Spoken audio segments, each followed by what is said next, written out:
मन निर्मल कैसे होगा? श्रीपाद सनातन गोस्वामी अपनी टीका में वर्णन कर रहे हैं, कोई पात्र जामे बड़ी फ्राइड चीज बनी हो। अब आज समय में तो डिटर्जेंट आते ना कि बिम रगड़ दियो और भैया साफ है गई चीज, तो चूल्हा के ऊपर धरी जाती कढ़ाई और पानी डाल के और जब माटी ते रगड़ो जातो तब बाकी चिकनाई दूर होती। ऐसे ही भैया अपने मन को साफ करना हो तो सबसे पहले अग्नि चाहिए। तेजो वारि मृदाम, सनातन गोस्वामी पाद की व्याख्या कह रहा हूं जय जय। सबसे पहले तेज लेकर आओ भैया, आग लेकर आओ।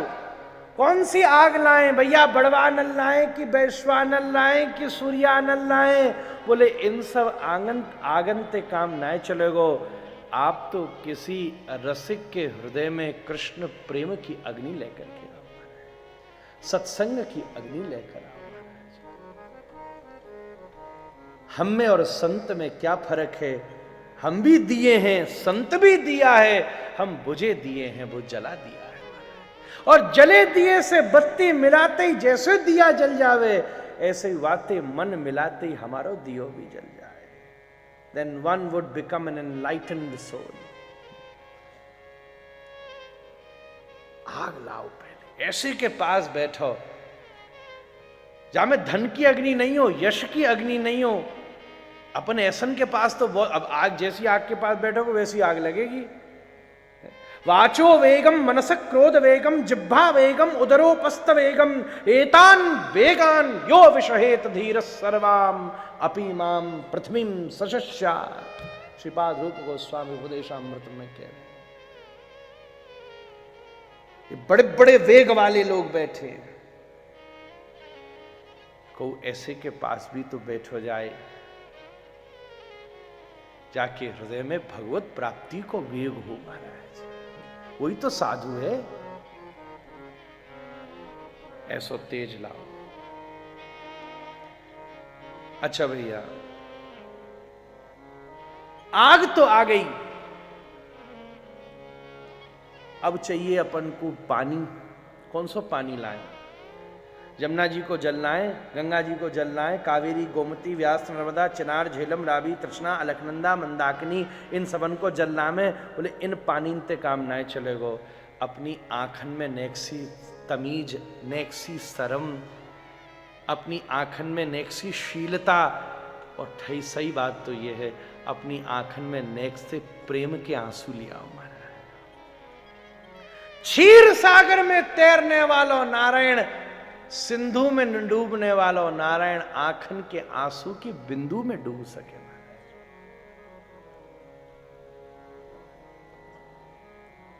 तीसरी बात, माटी चाहिए, तभी तो माटी ते रगड़ के वो कढ़ैया साफ होवेगी। हृदय में प्रेम की अग्नि हो, आंखन में रोतो तो दुनिया भर में आदमी नित्य रोतो ही रहे महाराज। और तो रोनो क्या रोनो है, रुरुदुहु सुस्वरम राजन कृष्ण दर्शन लालसा। गोपी गीत में आई बात। तीसरी बात, माटी लेकर आओ। कौन सी मट्टी लामे? बोले और सब मट्टी इनते काम ना चलेगो। जमुना तट की और गंगा तट की भी ठीक है, सही बात तो ये है, बिना महत पाद रजोभिषेक। जब महापुरुष के चरणारविंद की रज मस्तक के ऊपर लगेगी, अग्नि की शुद्धि, जल की शुद्धि और भूमि की शुद्धि। इसको अगर मैं मोर प्रैक्टिकल वे में बोलूं, अग्नि की शुद्धि रसोई की शुद्धि है। अपने मन को साफ करना है तो सबसे पहले अपने घर की रसोई को पवित्र कीजिए। थोड़ा आज मैंने सोचा थोड़ा अलग भी कोशिश की जाए। धर्म घर के मंदिर से शुरू नहीं होता, धर्म घर की रसोई से शुरू होगा। पहले जमाने में तो घर में मंदिर ही ना हुआ करतो महाराज, सारे समाज को एक ही मंदिर होतो। ये तो जब आक्रमण होने लगे, छुपानो पड़तो, जब घर में मंदिर बनना शुरू हुए हैं। पहले तो सब लोगन को मंदिर हो तो बाहर, घर को मंदिर तो रसोई ही हुआ करती महाराज। अपन लोगन के बड़े बूढ़े घुसन ना देते का हुए रसोई में महाराज, चौक पूर देती मैया।